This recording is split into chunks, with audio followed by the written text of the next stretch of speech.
یزید حج بیت اللہ کے بعد مدینہ المنورہ آیا اور شراب کی ایک مجلس بپا کی۔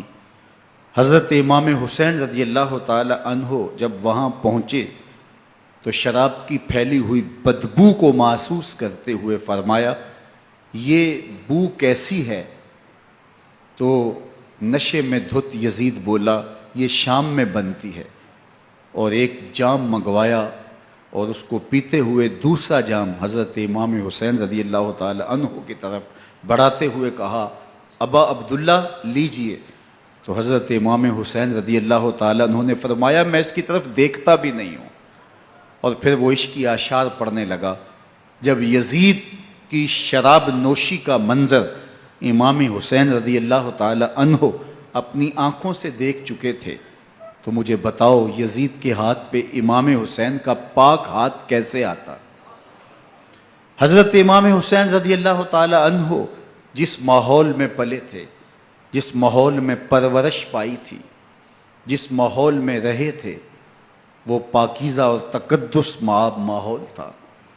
اور یزید کبھی اطراف دمشق میں، کبھی غوطہ میں، کبھی الخضرہ محل میں، اور کبھی کہاں اور کبھی کہاں داد عیش دیتا رہا اور لہو و لعب کے اندر مصروف رہا، اور اس کی زندگی ان چیزوں سے عبارت تھی۔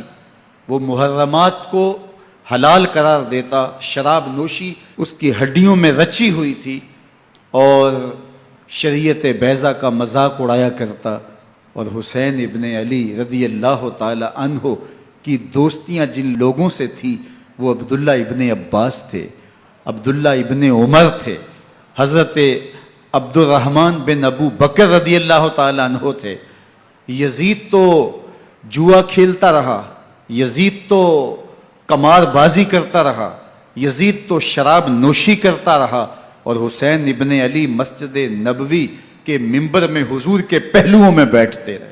اللہ اکبر! حسین کے لیے پیغمبر کے سجدوں کو طول دیا جا رہا ہے۔ حضرت سیدہ فاطمہ الزہرا رضی اللہ تعالی عنہ کے گھر کے قریب سے گزرے تو حضرت امام حسین کے رونے کی آواز آ رہی تھی، تو آقا کریم علیہ السلام نے فرمایا کہ فاطمہ، حسین کو چپ کرواؤ، الا تعلمی ان بقاءہ یوزینی، تو جانتی نہیں حسین کا رونا مجھے دکھ دیتا ہے۔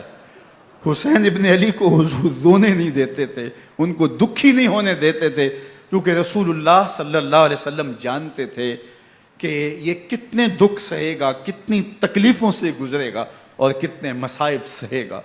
زمانے نے وہ گھڑیاں بھی دیکھیں کہ حضرت حذیفہ بن یمان رضی اللہ تعالی عنہ فرماتے ہیں کہ میں حضور کی خدمت میں نماز مغرب کی ادائیگی کے لیے حاضر ہوا، اور میں نے یہ اجازت خاص طور پہ اپنی ماں سے اس شرط پہ لی تھی کہ امی آپ مجھے اجازت دیں، میں حضور کی خدمت میں حاضر ہوتا ہوں، مغرب کی نماز بھی ادا کروں گا، اور پھر حضور سے عرض کروں گا حضور میرے لیے اور میری ماں کے لیے بخشش کی دعا کر دیجئے۔ ماں نے اس شرط پہ اجازت دے دی اور میں حضور کی خدمت میں آ گیا، نماز مغرب ادا کی، سلام پھرا، لیکن حضور عبادات میں، ذکر میں، نوافل میں ایسے مشغول ہوئے کہ میں آرزو رکھنے کے باوجود بھی عرض نہ کر سکا۔ خیر، نماز عشاء کا وقت ہوا، اذان پکاری گئی، حضور مصلی پہ آئے، نماز پڑھی، سلام پھرا، اور حضور اٹھے اور کاشانہ اقدس کی طرف چل دیے۔ اب میرے دل میں یہ خیال رہ کے آ رہا تھا کہ ماں کو کیا جواب دوں گا، میں تو حضور سے بخشش و مغفرت کی دعا کروا ہی نہیں سکا۔ جب حضور چل پڑے تو غیر ارادی طور پہ میں بھی حضور کے پیچھے چل پڑا، تو حضور نے رخ پھیرے بغیر فرمایا، من ھذا، میرے پیچھے پیچھے کون آ رہا ہے؟ پھر خود ہی کہا، حذیفہ تو نہیں؟ تو میرا دل دھڑک رہا تھا، قلت نعم، میں نے کہا جی جی حضور میں حذیفہ ہوں۔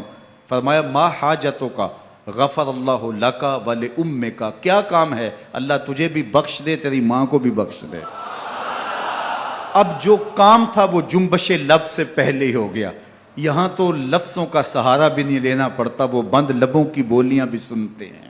اقبال بولا ہے، فروغت صبح آثار و دہور، چشم تو بی نندائے ما فی الصدور، تیری نظر تو سینوں کے چھپے راز بھی دیکھتی ہے۔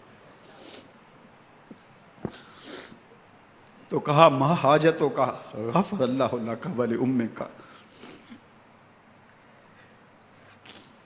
اللہ تجھے بخش دے، تیری ماں کی بھی مغفرت کر دے، کیا کام ہے؟ اب جو کام تھا وہ تو ہو گیا۔